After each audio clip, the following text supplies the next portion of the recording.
Hi guys, Mr. M here. I have the privilege of reading chapter 2 to you guys in The Mouse and the Motorcycle. Chapter 2, The Motorcycle. Except for one terrifying moment when the boy had poked his finger through the mouse hole, a hungry young mouse named Ralph eagerly watched everything that went on in room 215. At first he was disappointed at the size of the boy who was to occupy the room. A little child, preferably 2 or even 3 children, would have been better. Little messy children were always considerate about leaving crumbs on the carpet. Oh well, at least these people did not have a dog. If there was one thing Ralph disliked, it was a snoopy dog. Next, Ralph felt hopeful. Medium-sized boys could almost always be counted on to leave a sticky candy bar wrapper on the floor or a bag of peanuts on the bedside table, where Ralph could reach them by climbing up the telephone cord. With a boy this size, the food, though not apt to be plentiful, was almost sure to be of good quality. The third emotion felt by Ralph was joy when the boy laid the apple core by the telephone. This was followed by despair when the mother dropped the core into the metal wastebasket. Ralph knew that anything at the bottom of the metal wastebasket was lost to a mouse forever. A mouse lives not by crumbs alone, and so Ralph experienced still another emotion. This time food was not the cause of it. Ralph was eager, excited, curious, and impatient all at once. The emotion was so strong it made him forget his empty stomach. It was caused by those little cars, especially that motorcycle, and a p-p-p-p-p-p sound the boy made. That sound seemed to satisfy something within Ralph, and if he had been waiting all his life to hear it. P-p-p-p-p-p went the boy.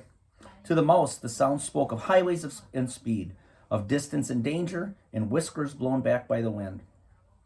The instant the family left the room to go to dinner, Ralph scurried out of the mouse hole and across the threadbare carpet to the telephone cord, which came out of the hole in the floor beside the bedside table. "Ralph!" scolded his mother from the mouse hole.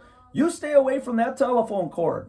Ralph's mother was a good worrier. She worried because their hotel was old and run down, and because so many rooms were often empty with no careless guests to leave crumbs behind for mice.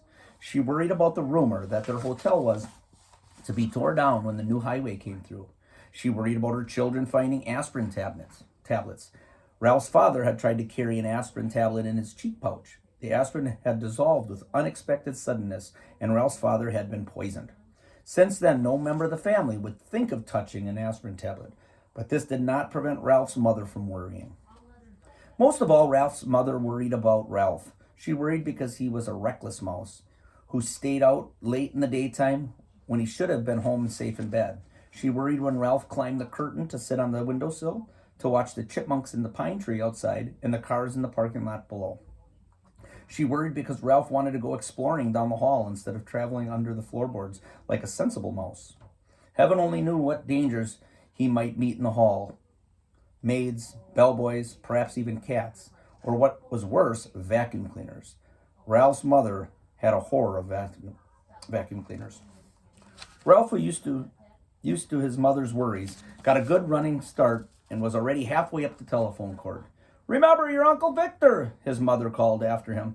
Ralph seemed not to hear. He climbed the cord up the telephone, jumped down, and ran across the row of cars. There it was on the end, the motorcycle. Ralph stared at it and then walked over and kicked the tire. Close up, the motorcycle looked even better than he expected. It was a new and shiny and had a good set of tires.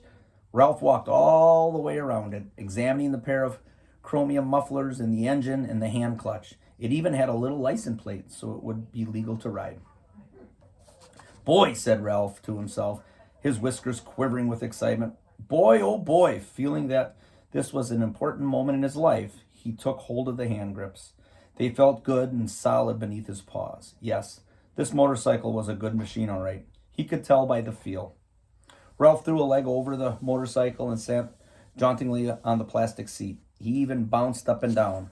The seat was curved just right to fit a mouse. But how to start the motorcycle? Ralph did not know, and even if he did know how to start it, he could not do much riding up there on the bedside table. He considered pushing the motorcycle off onto the floor, but he did not want to risk damaging such a valuable machine. Ralph bounced up and down on the seat a couple more times and looked around for some way to start the motorcycle. He pulled at a lever or two, but nothing happened. Then a terrible thought spoiled his pleasure. This was only a toy. It would not run at all. Ralph, who had watched many children in room 215, had picked up a lot of information about toys.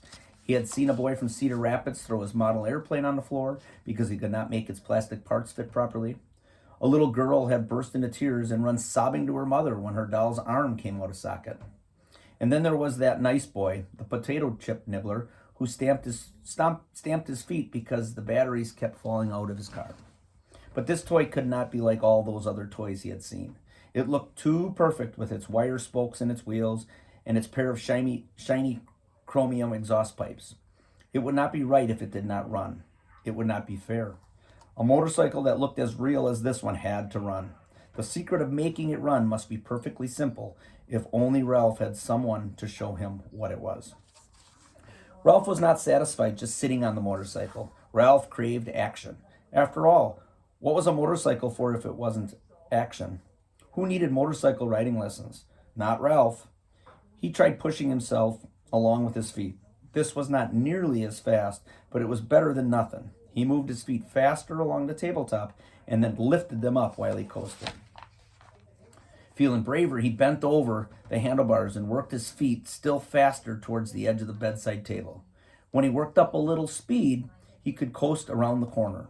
He scrambled his feet on the tabletop to gain momentum. In a split second, he would steer to the left. At that moment, the bell on the telephone rang, half a ring, so close that it seemed to pierce the middle of Ralph's bones. It rang just the half ring, as if the girl at the switchboard realized she had rung the wrong room and had jerked out the cord before the ring was finished.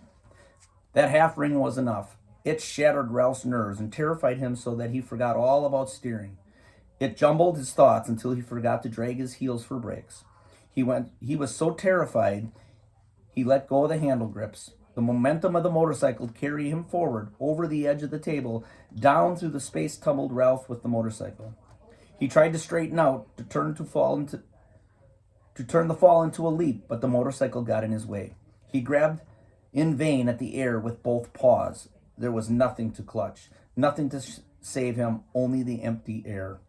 For a fleeting instant, he thought of his poor Uncle Victor. That was the instant the motorcycle landed with a crash in the metal wastebasket. Ralph fell in a heap beside the motorcycle and lay still. Thanks for listening. Enjoy chapter 3 and the rest of the book.